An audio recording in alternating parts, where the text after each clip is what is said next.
Hello, this is Alamelu Senthil Kumar. என்னுடைய husband Senthil Kumar, mister Senthil Kumar. ஆக்சுவலாக எனக்கு வந்துட்டு டெலிவரி வந்துட்டு 31+6 வீக்ஸில் வந்துட்டு நடந்துச்சு. ப்ரீடம் பேபிஸ்னு ஃபஸ்ட்டு எங்களுக்கு தெரிஞ்சிருச்சு. இருந்தாலும் ரொம்ப பயமாகவும் என்ன பண்ணுறது, எப்படி ஹேண்டில் பண்ணுறது எதுவுமே எங்களுக்கு தெரியவே இல்லை.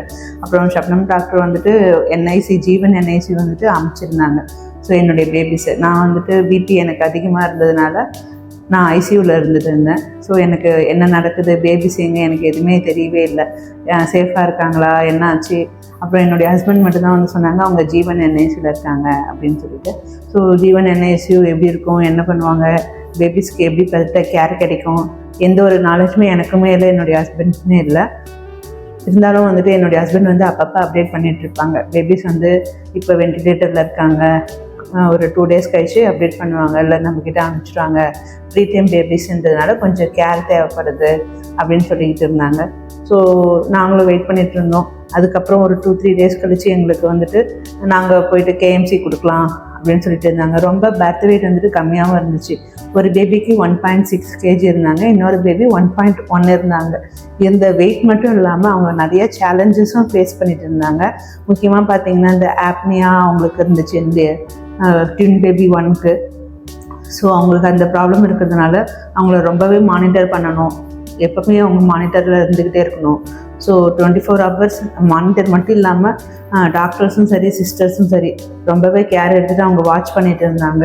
ஸோ எப்பப்போலாம் அவங்க ஆப்னியா போகிறாங்களோ அவங்களுக்காக தனியாக கேர் எடுத்து அவங்கள கூடவே வந்து கைட் பண்ணி அவங்கள எப்படி சொல்கிறது, இப்போ அந்த ஆப்னியாவிலேருந்து அவங்க வெளியில் வந்துட்டாங்க. அது மட்டும் இல்லாமல் அவங்களுக்கு இந்த மூச்சு திணறல், வென்டிலேட்டரில் இருந்தாங்க.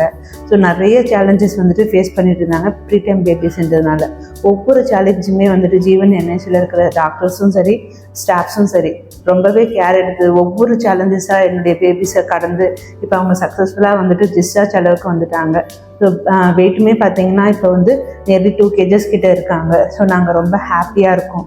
ஸோ எங்களால் முடியுமா, இது நடக்குமான்னு தெரியாத ஒரு விஷயத்த ஜீவன் என்ஐசி டீம் வந்து நடத்தி காட்டியிருக்காங்க. ஸோ எப்பவுமே நாங்கள் அவங்களுக்கு ரொம்பவே கிரேட்ஃபுல்லாக இருப்போம்.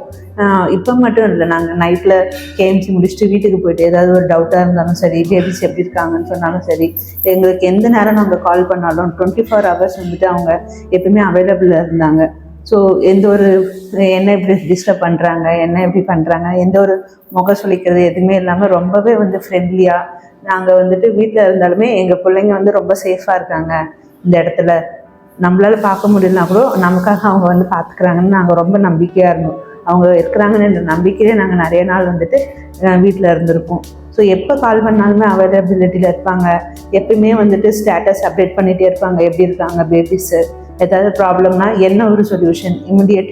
ஒரு டாக்டர் பார்த்திங்கன்னா ஒரு 2-3 days கிட்டவே இருந்து அவங்களுக்கு ட்ரீட்மெண்ட் பார்த்துருக்காரு. என்னோடய பேபிக்கு அப்புறம் வாமிட் ப்ராப்ளம் வந்துச்சு, அதுவுமே சரி பண்ணாங்க. ஸோ நிறைய சேலஞ்சஸ் ஃபேஸ் பண்ணி எல்லா சேலஞ்சஸும் கடந்து என்னுடைய பேபிஸ் இப்போ வந்துட்டு வீட்டுக்கு வராங்கன்னா அதுக்கு முக்கிய காரணம் ஜீவன் என்ஐசி மட்டும்தான். வணக்கம், என்னுடைய பேர் செந்தில்குமார். எங்களுக்கு வந்து ட்வின் பேபி வந்தது 9th May அன்னைக்கு. பட் அதுக்கப்புறம் அந்த ஆனால் அப்போவே எங்களுக்கு வந்துட்டு இந்த மாதிரி குழந்தைக்கு லோ வெயிட்டில் இருந்தது அப்படின்னு தெரியுது. அப்போலேருந்தே வந்து பிரேம் டாக்டர் அப்புறம் அகிலா டாக்டர் 2 பேருமே வந்து டேக் கேர் பண்ணியிருந்தேன். ஜீவன் என்ஐசியில் ரெஃபர் பண்ணியிருந்தாங்க ஷப்னம் டாக்டர்.